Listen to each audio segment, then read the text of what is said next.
आज बीडमध्ये धनंजय देशमुख, स्वर्गवासी संतोष देशमुख यांचे बंधू यांनी जे धक्कादायक खुलासा केलेला आहे की कृष्णा आंधळे हा आरोपी, जसं इतर आरोपींना पकडण्यात आलं तसा कृष्णा आंधळे अजूनही फरारच आहे. आणि हे पोलीस यंत्रणेचं मोठं अपयश आहे की एक आरोपी ज्याचा संतोष देशमुख यांना मारण्यामध्ये प्रत्यक्ष सहभाग होता तो पोलीस अटक करू शकले नाहीत.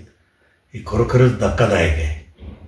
आणि म्हणून धनंजय देशमुख यांनी जी मागणी केलेली आहे की या आरोपी त्याच्या गावाकडे 3दा-4दा येऊन गेला, CIDला त्यांनी ही माहिती दिली आणि तरीसुद्धा त्या आरोपी अजून अद्याप पकडला जाऊ शकत नाही.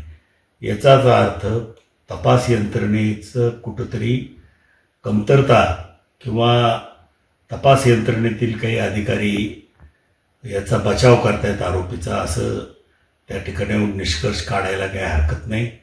मी माननीय मुख्यमंत्र्यांना विनंती करणार आहे की या बाबतीमध्ये त्यांनी वैयक्तिक लक्ष घालून तपास यंत्रणेला सक्त आदेश या आरोपीला लवकरात लवकर जेरबंद करण्याचे द्यावेत.